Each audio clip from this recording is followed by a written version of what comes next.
Histología vegetal. Para estudiar los tejidos vegetales lo vamos a agrupar en dos grandes grupos, ¿no? Que son los tejidos meristemáticos y los tejidos adultos o definitivos. A los tejidos meristemáticos, en este caso, vamos a tener los tipos embrionarios, los de formación y los de crecimiento. Estos, a su vez, se van a subdividir en meristemos primarios y los llamados meristemos secundarios. En el otro grupo, que son los tejidos adultos o definitivos, vamos a tener en cuenta a los tejidos parenquimáticos fundamentales o también llamados parénquimas. Luego tendremos a los tejidos protectores o de revestimiento, a los tejidos de sostén o tejidos mecánicos, a los tejidos conductores y a los tejidos secretores.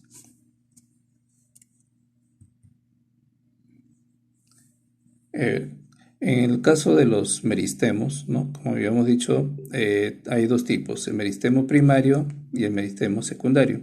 A los meristemos primarios también se le llaman apicales porque se ubican en el ápice tanto del tallo como de la raíz, ¿no? Justamente este tejido se va a encargar del crecimiento longitudinal tanto del tallo como de la raíz, es decir, en el caso del tallo hacia arriba y en el caso de la raíz hacia abajo, ¿no? Y luego tendremos el meristemo secundario o lateral, pues que se ubica en el tallo, que se va a encargar, en este caso, en el crecimiento en grosor, tanto del tallo como de la raíz.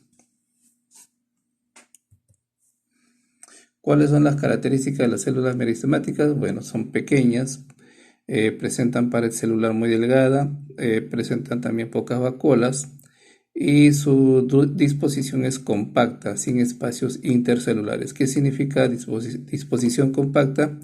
Que entre célula y célula casi no hay sustancia intercelular. Luego tenemos los tejidos parenquimáticos fundamentales o también llamados parénquimas. Justamente este tipo de tejido es el más abundante, ¿no? Entre los demás tejidos, rellenando en este caso todos los espacios posibles de la planta y presentan diferentes funciones. Aquí se caracteriza también porque presentan células vivas poco diferenciadas. También en cuanto a su forma son de gran diversidad, ¿no? Hay variadas formas, ¿no? Geométricas, planas, ¿no? Cúbicas, cilíndricas, ¿no? Y presentan espacios intercelulares. Las paredes celulares son delgadas y celulósicas, es decir, presentan celulosa. También presentan los llamados plastos, como por ejemplo el cloroplasto, ¿no? Que es el que le da mayormente el color verde a la planta. Y también presentan vacuolas, ¿no? Vacuolas que recordemos que las vacuolas almacenan agua. Entre los tejidos parenquimáticos vamos a ver, por ejemplo, al parénquima clorofílico, al parénquima de reserva, al parénquima acuífero y al parénquima aerífero.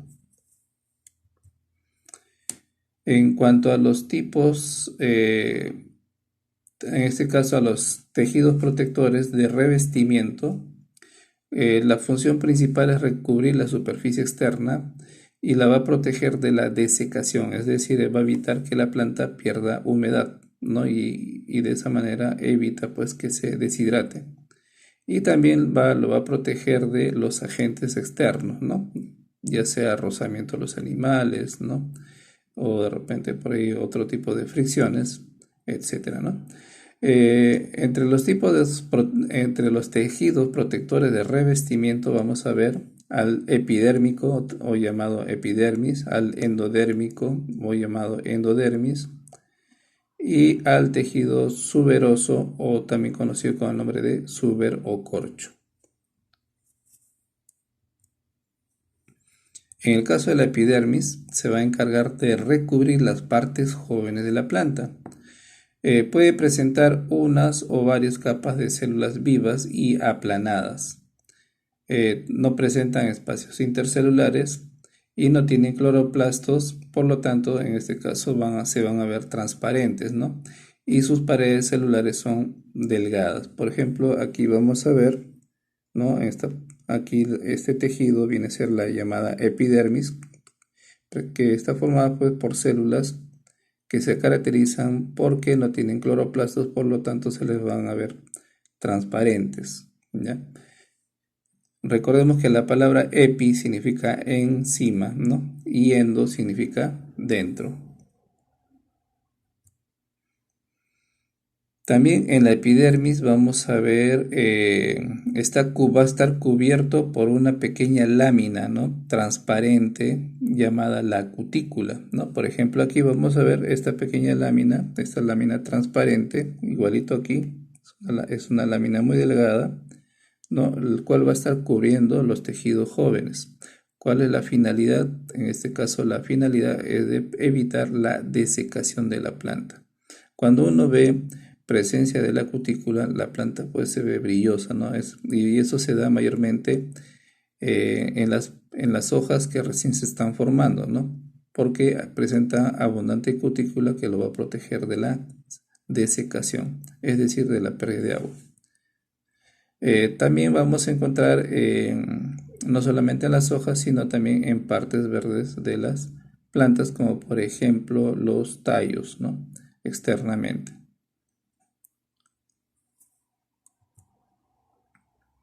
En cuanto a la función de la epidermis, habíamos dicho que su función es la protección frente a agentes externos, ¿no? Ya sea, como les dije, puede ser el rozamiento, ¿no? En este caso los animales, ¿no? Etcétera, ¿no? Y también se encarga de regular el intercambio de gases y de agua. ¿Por qué? Porque justamente en la epidermis vamos a encontrar unos poros, ¿no? Unos poros denominados estomas. Esos estomas presentan dos células, los cuales pues al hincharse cierran el poro y cuando dejan de hincharse el poro se va a abrir, ¿no? Entonces de esa manera va a permitir el intercambio de gases, ya sea en este caso el oxígeno, cuando ingresa el oxígeno y se elimina el dióxido de carbono, o también cuando se elimina el exceso de agua como vapor de agua. También vamos a ver otras estructuras en la epidermis que son como una especie de unos pelitos, ¿no? Esos pelitos se le conoce con el nombre de tricomas, ¿no? Algunas plantas presentan abundantes tricomas. En este caso, las células pues se caracterizan pues porque son alargadas, ¿no? En cuanto a la función de los tricomas es, bueno, primero sería la función de protección frente a la iluminación excesiva o a los cambios de temperatura y a la evaporación excesiva. Otra función sería la de soporte, ¿no? En plantas trepadoras, por ejemplo. Y otra función de los tricomas es de secreción, que pueden secretar ciertas sustancias, como por ejemplo, plantas como las ortigas, ¿no? Secretan sustancias urticantes, porque presentan un tipo de tricoma llamado pelos glandulares.